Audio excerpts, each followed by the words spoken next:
장로는 작겐, 수염은 작한, 연로하다, 늙었다 다 같은 말을 쓰는데 수염을 쓸 때는 작한이라고 쓰는 거죠. 격변화로 쓰는 거죠. 같은 말입니다.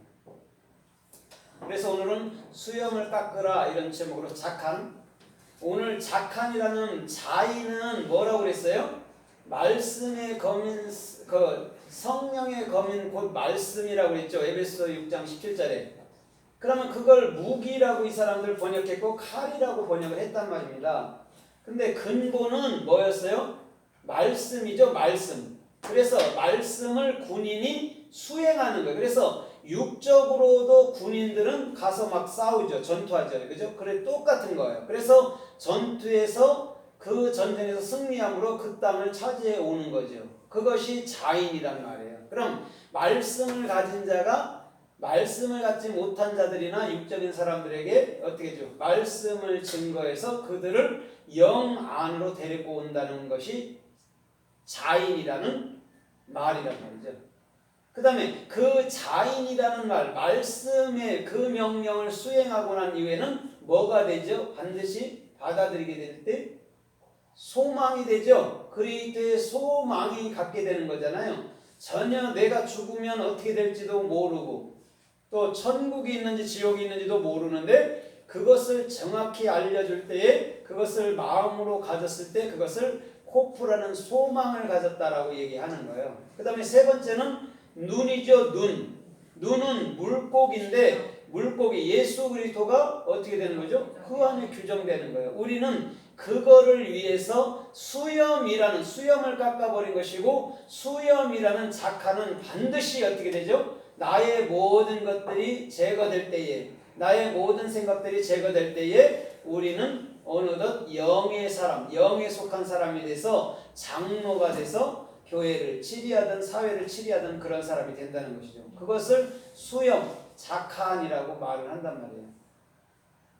그러면 오늘 이 작한에 대해서 성서에서 어떻게 쓰였는가 우리가 좀 살펴보겠습니다. 항상 요한은 자기 자신을 가르쳐 말할 때 장로라고 그런다고 그랬잖아요. 베드로도 나 장로는 이렇게 얘기해서 시작한단 말입니다. 성경을 말씀할 때에.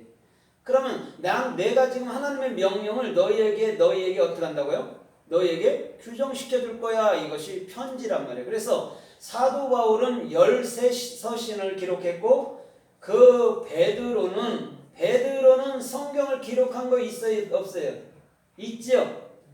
베드로 전후서 있잖아요. 그렇죠? 그러면서 나 장로는 이렇게 얘기하는 거예요. 그러면 그 사람이 장로라 해서 그런 것이 아니고 내가 말씀의 명령을 받아서 너희 안에 규정시켜 줄 거야. 그러니까 내 말을 잘 들어봐. 이것을 편지로서 보낸 거란 말이에요. 그래서 사도 바울 서신을 성서라고 말하고 모세오경 같은 걸 성경이라고 얘기하는 거예요. 그러나 근본은 다 성경이고 다 성서인 줄 믿습니다. 성서도 성경이고 성경도 성서인 거예요. 왜? 사람이 영감을 받아서 쓴 것이 아니고 성령께서 그 마음 안에서 바울의 마음 안에서 친히 기록한 거란 말이죠. 그래서 장로, 작한이야 내가 자인, 내가 말씀의 검을 갖고 너희에 나가서 너희 생각을 끊어버리고 너의 모든 염려를 끊어버리고 너희에게 소망을 줄 거야. 그런데 그 소망이 영원히 네 안에 규정될 거야. 그럼 하늘나라가 네 안에 있게 될 거야. 예수 그리스도가 네 안에 있게 될 거야를 얘기해 줘야 되는 거예요. 허공에 떠도는 허공에 있다는 저 먼 우주 위에 있다고 그 엘로힘을 있다고 생각하면은 그건 잘못이라는 것이죠. 그래서 나 장로 요한은 나 장로 베드로는 하면서 말씀을 그들에게 증거해 주는 거란 말이죠. 그래서 시몬 베드로라고 그랬잖아요. 시몬이라는 게 올바른 비전이잖아요. 시몬이 신. 페트로가 뭐예요? 페트로 반석이 책임지는 거예요. 그래서 항상 시몬 베드로라고 얘기한단 말이에요. 그런데 요한복음 21장에는 베드로를 또 뭐라고 그래요? 요한의 아들 시몬아 이렇게 얘기한단 말이죠. 그럼 베드로는 반드시 뭐가 된단 말이에요? 요한은 하나님의 은혜를 간직한 자, 하나님의 사랑이 된 자가 되어야 된다는 얘기예요. 그래서 베드로도 요한으로 마치고 바울도 요한으로 마치는 거예요. 요한은 하나님의 은혜이기 때문에 그런 거란 말이에요. 그래서 성서 맨 끝장에 요한계시록을 기록해 놓고 그 앞에 요한 1, 2, 3서 또한 요한복음을 기록해 놓은 거예요. 그게 5마디랍니다. 창세기부터 신명기까지 5마디를 얘기하는 것을 요한이가 정확히 요한복음, 요한 1, 2, 3서, 요한계시록까지 하고 5마디를 쓴 건데, 사도 바울은 고린도전서 14장에서 내가 깨우친 1만 마디 방언보다 깨우친 5마디가 너에게 유익할 거다, 교회에 유익할 거다고 얘기한 거예요. 그 말이란 말이에요.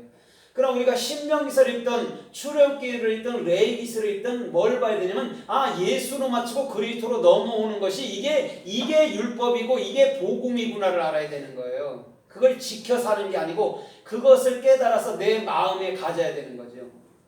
간디처럼 일생을 산상수훈하면서 그거 내가 지켜 살라고 그 예수 믿지도 않으면서 그 성서를 보면서 마태복음 5장에서 7장을 읽으면서 그거 실천하려고 살았지만 그런 거 말고요.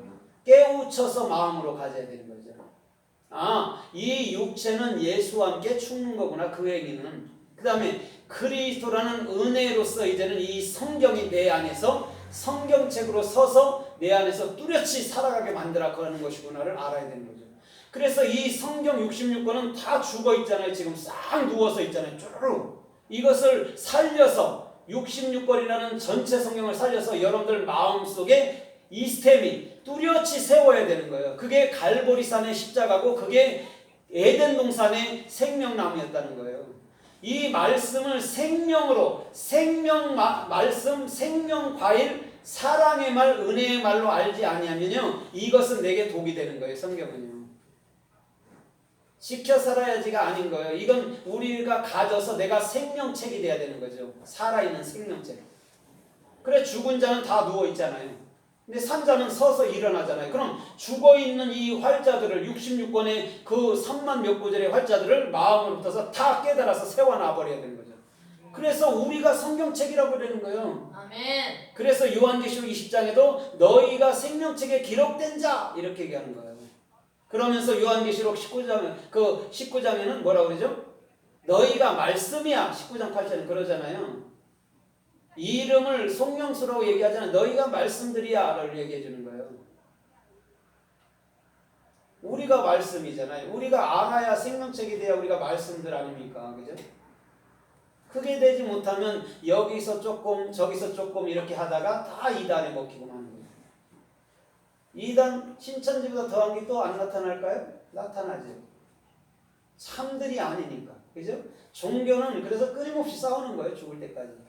그러나 참은 싸울 필요가 없어요. 어떻게 보면 미워할 것도 없고. 그렇죠? 참들이 아닌 것들이 싸우면 뭐 할 거다? 그게 도토리들이 머리통 깨면서 싸우는 거죠. 참들이 아닌 것들이 싸우는 거예요. 싸울 필요도 없어요. 그래서 종교는 그 참질이는 모든 종교에서 벗어나지만 종교는 그 종교에 얽매이게 만드는 거죠. 그래서 히브리서 12장에도 얽매이기 쉬운 죄와 모든 무리를 해서 벗어나라고 그러죠. 그죠? 그런 거에서 벗어나야 되죠. 그러면서 히브리서 12장 1절로 2절에서 그 온전케 하시는 이 예수 그리스도를 바라보라 이런 거. 뭘 바라보겠습니까? 대해야 되는 거죠. 예수 그리스도를 대라. 그게 온전이다 이런 말이죠. 속박에 매여 있으면 그건 종교예요. 종교의 영에 매여 있는 거예요. 자유할 수 있어야 되는 거예요. 그래서 그 자유를 갈라디아서 5장 1절에처럼 아무한테도 빼앗기지 마라. 다시는 종로로 타지 말라고 그러는 거예요. 그래서 염려가 들어왔어도 그 염려한테 뺏기면 안 돼. 그 여러분들 마음자리를. 염려를 내쫓아버려야지. 그래서 우울할 때는 자꾸 누구를 대고 얘기를 해야 돼요. 차라리. 그렇게 해서 나한테 들어오는 그런 우울이나 이런 것들을 염려, 근심 같은 것들을 빨리 쫓아내버려야지. 하늘 나라기 때문에. 그것들이 점령은 한동안 내가 힘이 빠져서 어떻게 낭망하고 좌절하고 깊은 수렁으로 빠져들잖아요. 시편 40편처럼.